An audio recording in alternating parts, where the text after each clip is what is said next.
बंगाल के प्रसिद्ध कवि बंकिम चंद्र चटर्जी ने इस गीत को तैयार किया था और सम्माननीय रविंद्रनाथ टैगोर जी ने इस गीत को पहली बार गाया था। यह गीत हमारा राष्ट्रगीत बना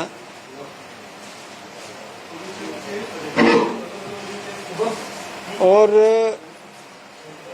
पूरे हिंदुस्तान में इसको बहुत महत्व दिया गया। हम चाहते हैं कि इसको और आम नागरिक के अंतःकरण में इस प्रकार का भाव हम जागृत करें। माइक नहीं, ये नहीं है, ये है। अब ठीक है, नहीं जरूरत नहीं है, रहने दो।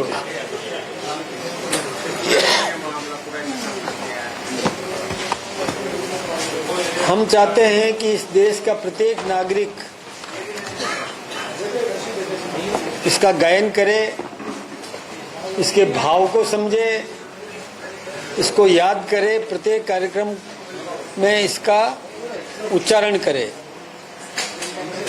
इससे एक राष्ट्रभक्ति का भाव पैदा होता है कि इस देश पर न्योछावर होने की प्रेरणा मिलती है और राष्ट्र प्रथम का संदेश मिलता है। इसके लिए हमने एक अभियान चलाया है, पूरे देश भर में अभियान चल रहा है। इन दिनों कई ऐसे कार्यक्रम हो रहे हैं कि जिनको 150 वर्ष पूरे हो रहे हैं। आज ही हमने एक कार्यशाला की थी, जिस कार्यशाला में भगवान बिरसा मुंडा के 150वां जन्म दिवस ये 15 नवंबर को होने वाला है और 7 नवंबर को हमारे इस वंदे मातरम राष्ट्रगीत का उसको भी 150 वर्ष पूरे होने वाले हैं। तो उस दिन हम बहुत बड़े आयोजन करने वाले हैं। ये सरकारी कार्यक्रम भी है, हमारे पार्टी के लोग भी इसमें अपना योगदान देंगे। तो सरकारी कार्यक्रम है, इसलिए सरकार भी इसको अच्छे तरीके से और मनाएगी। हम चाहते हैं कि सचिवालय के कर्मचारी भी इसको गाएं, सारे अधिकारी इसको गाएं, आम नागरिक भी इसको गाए उस दिन और राष्ट्रभक्ति का जज्बा पैदा करें। हम चाहेंगे कि प्रत्येक स्कूल्स में और इसे गाएं। ऐसे ही गांव-गांव में, हर नगर के अंदर और इसको हम और आम नागरिक का गीत बनाकर आम नागरिक का योगदान लेते हुए, सहयोग लेते हुए और इसको हम आमंत्रित करेंगे। ऐसे ही राजस्थान में 10 बड़े कार्यक्रम होने वाले हैं। 10 बड़े कार्यक्रम भी इसमें है। उन 10 स्थान जो बताए गए, जैसे जयपुर तो है ही है, ऐसे ही और भरतपुर, अजमेर, बीकानेर, उदयपुर, कोटा, जोधपुर, सीकर, भीलवाड़ा, अलवर, ये राज्य स्तरीय कार्यक्रम ये सब वहाँ पर भी होने वाले हैं। लेकिन केवल यहाँ तक ही सीमित नहीं है, हम इसको और व्यापक करना चाहते हैं। कुछ लोग थोड़ा बहुत पहले विरोध करते थे, आजकल तो वो नहीं कर रहे हैं। जब उनको ये समझ में आया कि वंदे मातरम का मतलब होता है मादरे वतन को सलाम, यदि उर्दू में कोई कहे तो मातृभूमि को वंदन या मादरे वतन को सलाम, अर्थ जब समझ में आ जाता है तो किसी को ऐतराज नहीं होता। इसलिए कुछ भ्रम पैदा करने के कई लोगों ने कोशिश की थी, कई राजनीतिक उद्देश्य से इसको रोकने का कईयों ने प्रयास किया, लेकिन ये राष्ट्रभक्ति का गीत है। जैसे राष्ट्रगान महत्वपूर्ण है, वैसे ही राष्ट्रगीत भी निश्चित रूप से महत्वपूर्ण है। इसके प्रत्येक पैरा में भी और राष्ट्रभक्ति का जज्बा पैदा करने का काम संदेश देता है। इसलिए मैं तो ये चाहूँगा कि इस अभियान में मीडिया की भी बहुत बड़ी भूमिका है। इसलिए आज प्रेस कॉन्फ्रेंस इसी निमित्त करके आप सबको हमारा निवेदन भी है कि इसे हम सब ये प्रयास करें कि पूरे देश में एक राष्ट्रभक्ति का जज्बा पैदा होना चाहिए। पक्ष विपक्ष सब में होना चाहिए, कोई एक पार्टी का ठेका नहीं है देशभक्ति। देशभक्ति सब में होनी चाहिए, तो सबको इसमें बढ़ चढ़ करके हिस्सा लेना चाहिए। बाकी राजनीतिक दल भी इसमें राजनीति से हटकर और इस गीत को महत्व दे, इसको और फैलाए, आम नागरिक तक पहुंचाने का काम करे। यही मैं आज इस अवसर पर आप सबका भी मैं आह्वान करते हुए निवेदन भी करना चाहूँगा कि इसमें हमारे सहयोग करें, क्योंकि हमारा एक कोई व्यक्तिगत कोई इस कार्यक्रम नहीं है। काम हम कर रहे हैं, भाव हमारे हैं, लेकिन ये राष्ट्रीय कार्यक्रम है। इसमें सरकार भी सहयोग करे, गैर सरकारी संस्थाएं भी सहयोग करें। इस देश के प्रत्येक नागरिक को इसमें हिस्सा लेना चाहिए और ये एक आह्वान बनना चाहिए, तभी जाकर के और आम नागरिक में राष्ट्रभक्ति का जज्बा पैदा कर सकेंगे। आप सबका बहुत बहुत धन्यवाद। भाई साहब, बिरसा मुंडा जयंती आप लोग मना रहे हो, कांग्रेस की आरोप लगा रही है कि आदिवासियों की याद आ रही है, इसलिए वोट बैंक की साधने के लिए उनकी इस तरह कार्यक्रम किए जा रहे हैं।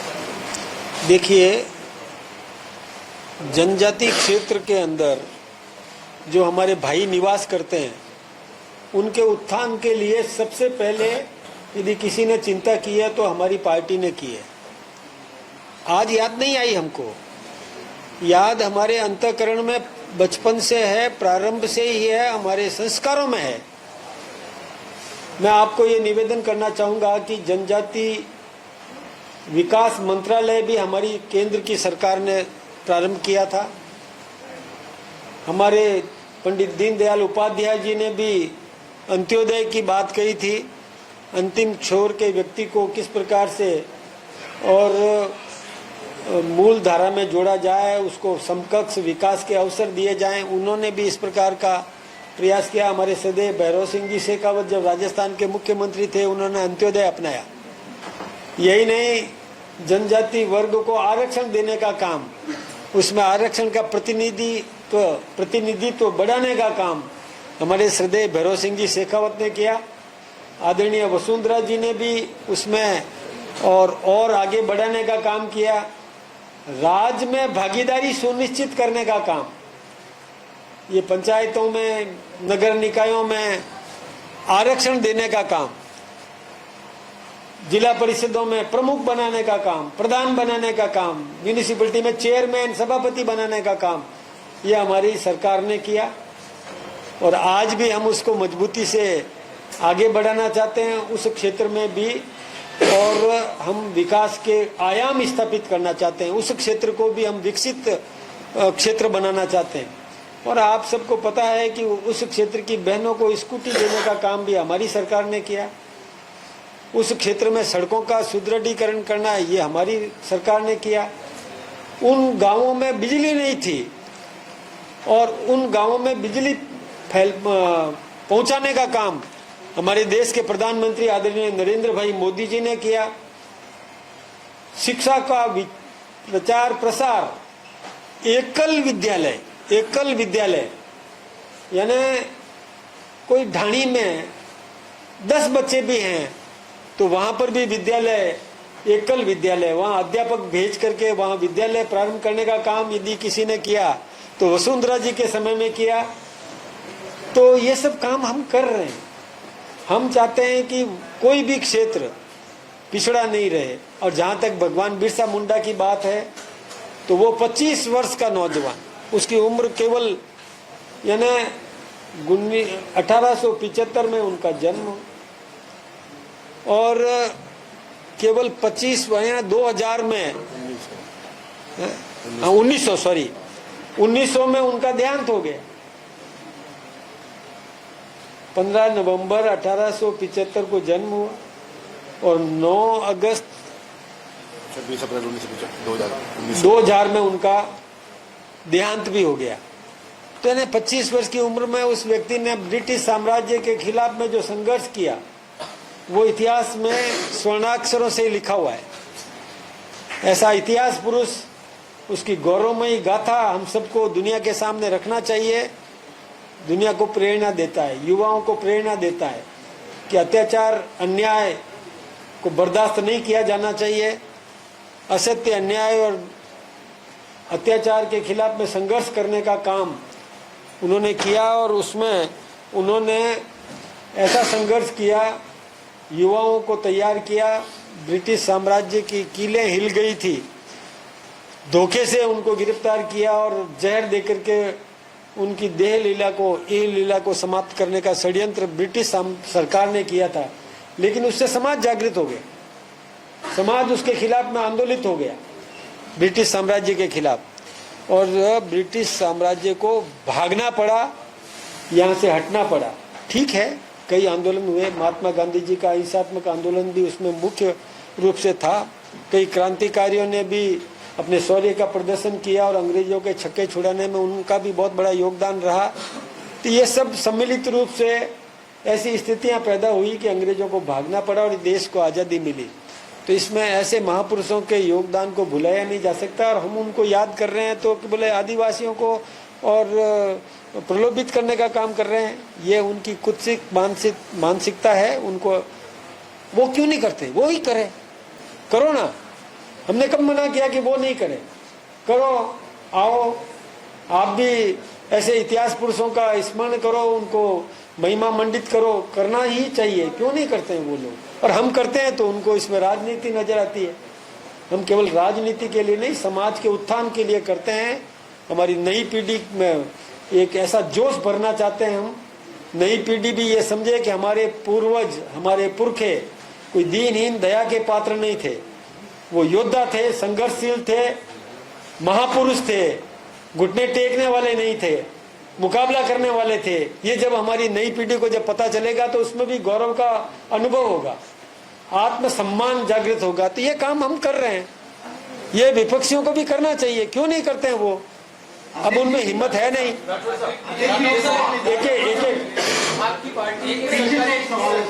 एक मिनट, मैं किसका, इनका ले लूं पहले? एक मिनट, वापस बोलना पड़ेगा सवाल। सरकारी संस्थानों में भी वंदे मातरम को लागू करेगी क्या, जैसे अशोक लाहोर जी ने नगर निगम में किया था, सरकारी संस्थानों, सरकारी कार्यालयों में?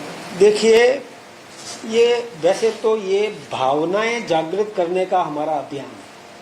उनके मन में इस प्रकार के भाव जागृत करने का एक हमारा अभियान है कि कहाँ पाबंदी की जरूरत है, बिना पाबंदी के स्वयं प्रेरित होकर के और इसको गाएं, गौरव का अनुभव करें। ये इस प्रकार का भाव जागृत करने का ये अभियान हमारा है।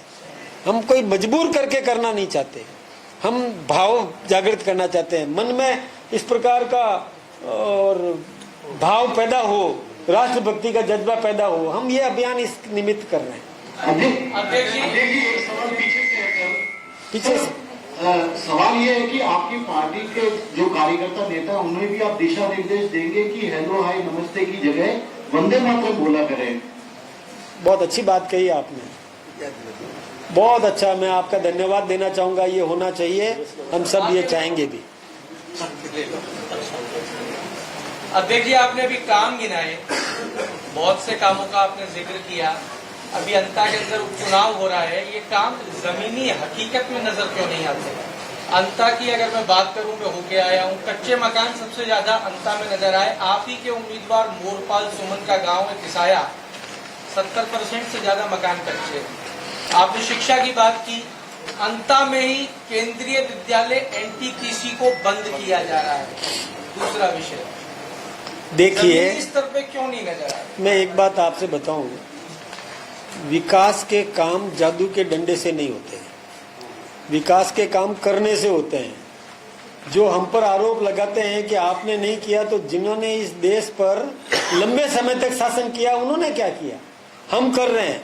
प्रधानमंत्री नरेंद्र मोदी जी ने आम आदमी के उसको आवास देने की घोषणा की और काम कर रहे हैं। घर घर शौचालय निर्माण का काम उन्होंने किया। प्रधानमंत्री ग्राम सड़क योजना हमारी सरकार ने दी।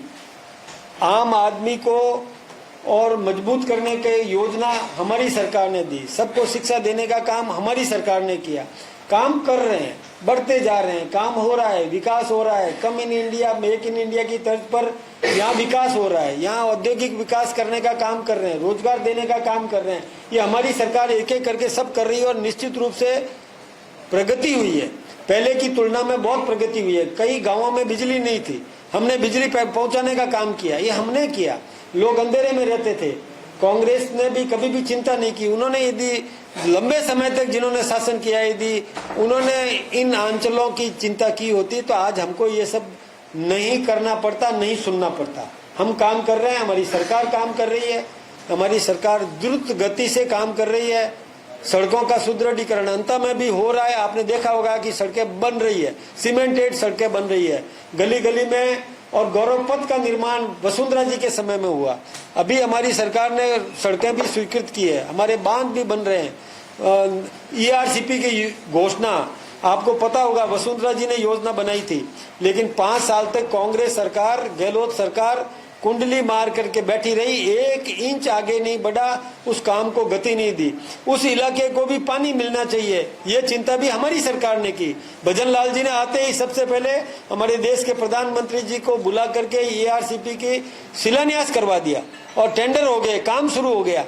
उन क्षेत्रों को भी पानी मिलेगा। सोलर पंप्स का किसने किया? सोलर पंप्स इसका काम भी हमारी नरेंद्र मोदी जी की सरकार ने किया। ये सब काम तो हम कर रहे हैं, मजबूत कर रहे हैं हम। शिक्षा के लिए एकल विद्यालय, ये काम कोई कम बात है क्या? उस क्षेत्र को भी हम नशा मुक्त भी करना चाहते हैं। ये सब काम हमारी सरकार कर रही है। कांग्रेस ने कभी भी चिंता नहीं की। कांग्रेस ने हमेशा ये चिंता की कि ये गरीब गरीबी बना रहे, तब हमसे मांग करता रहेगा और कुछ न कुछ हम देते जाएंगे और वोट प्राप्त करते जाएंगे और सत्ता प्राप्त करते जाएंगे। लेकिन हमने ये सब नहीं होने दिया। हम उसको जागृत कर रहे हैं, बुद्धिजीवी कर रहे हैं, शिक्षा का प्रचार प्रसार कर रहे हैं। वो समर्थ होगा, विवेकशील होगा तो अपने विवेक से फैसला करेगा, किसी भ्रम में नहीं आएगा। ये हम काम कर रहे हैं। अध्यक्ष जी, वंदे मातरम को लेकर मुस्लिम समुदाय आमतौर पर दूरी बनाकर रखता है। 150 साल पूरे होने के मौके पर मुस्लिम समुदाय की भी सहभागिता हो, इसके लिए पार्टी लेवल पर क्या कुछ किए जा रहे हैं? देखिए, मुस्लिम समाज भी अब वंदे मातरम गा रहा है। जब उनको अर्थ समझ में आ गया, पहले कुछ लोगों ने भ्रम पैदा करने की कोशिश की। मैंने अभी उर्दू में अनुवाद करके भी बताया कि मादरे वतन को सलाम, तो किसी को ऐतराज नहीं है। मातृभूमि को नमन, किसी को ऐतराज नहीं है। मातृभूमि उसकी भी है, हमारी भी है। पूजा पद्धति किसी की क्या है, हमने कभी भी ऐतराज नहीं किया। लेकिन राष्ट्रभक्ति जरूरी है, राष्ट्रीय चरित्र जरूरी है, ये जरूरी है, ये समझ करके हमने आह्वान किया है। तो किसी को ऐतराज नहीं होना चाहिए और अब ऐतराज नहीं करेगा। वो समाज जागृत हो गया, उसके भी नौजवान समझने लग गए हैं। मुस्लिम समाज के नौजवान भी अब समझने लग गए कि हमारा ये देश है, हमको इस देश के कण कण को गौरवान्वित करना है, मजबूत करना है, तो वो भ्रम में नहीं आएगा। अच्छा, एक सवाल और है कि आज से घर घर जाकर SIR की शुरुआत हो गई है। कांग्रेस पार्टी कह रही है कि वोट चोरी होने का अंदेशा हमें यहाँ भी है, इसलिए उसने 52,000 BLA नियुक्त किए हैं। आप लोगों की तरफ से भी कोई तैयारी है और कांग्रेस के आरोपों पर क्या कहेंगे? पहली बात तो ये है कि देखिए, SIR में हमने भी हर बूथ पर BLA 2 नियुक्त कर दिया है। हमारे BLA 1 भी नियुक्त हो गए थे, हमने बहुत पहले ही कर दिए थे।